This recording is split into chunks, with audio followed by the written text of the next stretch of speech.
এখন আহ্বান জানাচ্ছি পানা ক্যাডেট কলেজের পক্ষ দলের বিতর্কে ক্যাডেট রাকিবকে।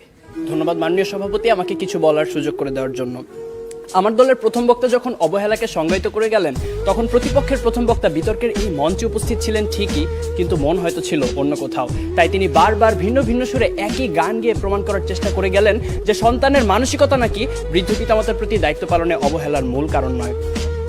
অবহেলার সংজ্ঞায় যেখানে বলছে অবহেলা হচ্ছে প্রদত্ত পরিস্থিতিতে যত্নের অভাব এবং ইচ্ছাকৃত অসতর্কতা, অর্থাৎ বিজ্ঞ প্রতিপক্ষ, অবহেলার প্রশ্ন আসে তখনই যখন আপনি পূর্ণ সামর্থ্য থাকা সত্ত্বেও আপনার বৃদ্ধ পিতামাতার যত্নের প্রতি ছিলেন উদাসীন।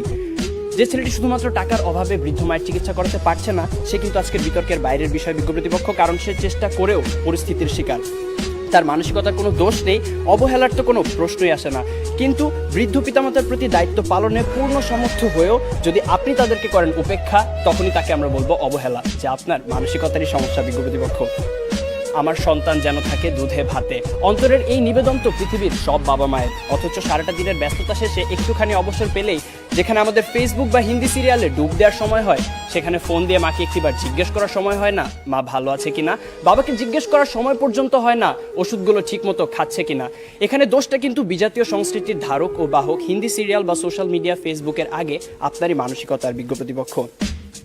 একজন সুস্থ মানুষ সর্বোচ্চ 45 ডেল একক পর্যন্ত ব্যথার সম্মুখীন হতে পারে, আর সন্তান জন্মদানের সময় আমাদের মায়েরা যে পরিমাণ ব্যথার সম্মুখীন হন তা 57 ডেল এর কিছু বেশি, যা একজন সুস্থ স্বাভাবিক মানুষকে প্রয়োগ করা হলে অনায়াসে তার 20টি হাড় ভেঙে যাবে। সন্তানের জন্যই যে মায়ের সর্বস্ব বিসর্জন, সন্তান হয়ে সে মায়ের প্রতি যেন আমাদের নিষ্ঠুরতম আচরণ। আর এর পেছনে মানসিকতায় যদি দায়ী না হবে, তাহলে কেন নারায়ণগঞ্জের ফতুল্লা শাসনগাঁও এলাকায় ভরণ পোষণ থেকে বাঁচতে সন্তানদের দ্বারা বস্তাবন্দি অবস্থায় রাস্তায় ফেলে যাওয়া 80 বছর বয়সী বৃদ্ধা হাসিনা বেগম সেদিন মারা গেলেন? কেন জামির উদ্দিন শেখ নামের শতবর্ষী বাবা 5 ছেলের 4 জনের হাতেই মার খেয়ে আজ শয্যাশয়ী? তথ্যসূত্র দৈনিক প্রথম আলো, 13 জুলাই 2018।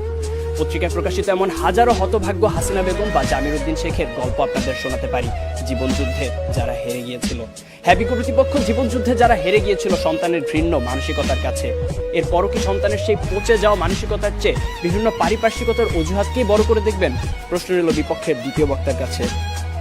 প্রতিপক্ষের প্রথম বক্তা বলে গেলেন যে সন্তানেরা নাকি এখন সময়ই পাচ্ছে না তার বাবা মার সাথে ব্যয় করার, অর্থাৎ ব্যস্ততার কারণে তারা সময় দিতে পারছে না তাদের বাবা মাকে। আসলে সত্যি কথা বলতে জানেন কি বিজ্ঞ প্রতিপক্ষ, এই পৃথিবীতে সময়ের অভাব বলে কিছু নেই, সবকিছুই নির্ভর করে আপনার প্রাধান্যের উপর। তাই দিন শেষে আপনার প্রাধান্য যদি পিতামাতা না হয়ে হয় ডিজনি প্লাস বা নেটফ্লিক্স, মানসিকতার দিকে আঙুল তো উঠবেই। মাননীয় সভাপতি, প্রতিপক্ষের প্রথম বক্তার বক্তব্য থেকে এটাই পরিষ্কার যে তারা মানসিকতা নয়, বরং সন্তানের সুশিক্ষার অভাবকেই দায়ী করে গেলেন, যার কারণে প্রভাবিত হচ্ছে মানসিকতা। মাননীয় সভাপতি, কোনো কিছুই তো আপনা আপনি দূষিত হয় না। এখন কেউ যদি ধূমপান করে বলে যে সিগারেটে থাকা নিকোটিনের কারণে তিনি ক্যান্সারে আক্রান্ত হয়েছেন, এখানে ধূমপানের কোনো দোষ নেই, তাহলে বিষয়টি কি নিতান্তই হাস্যকর নয় বিজ্ঞ প্রতিপক্ষ? তাই আজ বুঝেই হোক আর না বুঝেই হোক, আপনারা কিন্তু বৃদ্ধ পিতামাতার প্রতি দায়িত্ব পালনের অবহেলার মূল কারণ হিসেবে সেই মানসিকতাকেই দায়ী করে গেলেন। ধন্যবাদ আমাদের সাথে একমত পোষণ করার জন্য।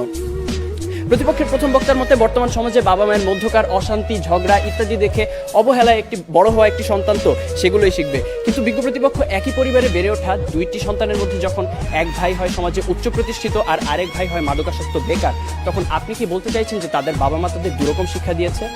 অর্থাৎ আমি এটাই বোঝাতে চাইছি যে পরিস্থিতি যেমনই হোক না কেন, ভালো মন্দের বিচার করার মানসিকতা বা বিবেক সে তো আপনারই হাতে।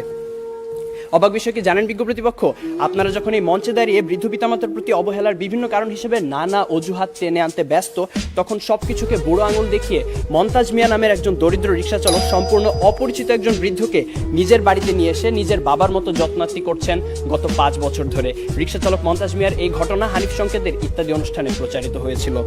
যেখানে অনেক উচ্চশিক্ষিত সচ্ছল ছেলে মেয়েরা অবহেলায় নিজের পিতামাতাকে বৃদ্ধাশ্রমে পাঠিয়ে দিচ্ছে, সেখানে মন্তাজ মিয়া একজন দরিদ্র রিক্সা চালক হয়েও এমন একটি মহৎ কাজ কি করে করতে পারলেন? তার তো ছিল না অর্থবিত্ত, শিক্ষা কিংবা উচ্চ সামাজিক অবস্থান, কিন্তু তবুও তিনি তা পেরেছিলেন কারণ তার ছিল একটি উন্নত মানসিকতা, বর্তমান সময়ে যা বড়ই অপ্রতুল। শেষ করার আগে মনে করিয়ে দিতে চাই, দূরত্ব, সময়ের অভাব, কাজের চাপ, সুশিক্ষার অভাব ইত্যাদি বৃদ্ধ পিতামাতার প্রতি দায়িত্ব পালনের ক্ষেত্রে কিছু দেয়াল মাত্র, মানসিকতাকে বদলালেই যা পেরোনো সম্ভব। বৃদ্ধ পিতামাতার প্রতি দায়িত্ব পালনের ক্ষেত্রে যদি কোনো কারণে কমতি হয় বা সন্তান অসমর্থ হয়, সেক্ষেত্রে আপনাদের দ্বারা দেখিয়ে যাওয়া যুক্তিগুলো হয়তোবা একটি কারণ, কিন্তু বৃদ্ধ পিতামাতার প্রতি দায়িত্ব পালনের ক্ষেত্রে যদি কোনো কারণে অবহেলা করা হয়, সেটা অবশ্যই সন্তানের মানসিকতারই সমস্যা বিজ্ঞ প্রতিপক্ষ। বার্ধক্য মানেই অসহায়ত্ব, একাকিত্ব, মৃত্যু ভয় আর হাজারো রোগ ব্যাধির আনাগোনা। জীবনের যে সময়টায় আমাদের সবচেয়ে ভালোবাসার মানুষ বাবা মায়ের সবচেয়ে বেশি প্রয়োজন হয় আমাদের, তখন কেন আমরা আমাদের মানসিকতাকে কবর দিয়ে দূরে ঠেলে দিব তাদের? তাই বিজ্ঞ প্রতিপক্ষ, আসুন আমরা আমাদের মানসিকতাকে বদলাই। জীবনের বিনিময়ে হলেও যারা সন্তানের প্রতি ভালোবাসার এতটুকু কমতি হতে দেন না, সেই সোনার পিতামাতার প্রতি গভীর শ্রদ্ধা নিবেদন করেই শেষ করছি।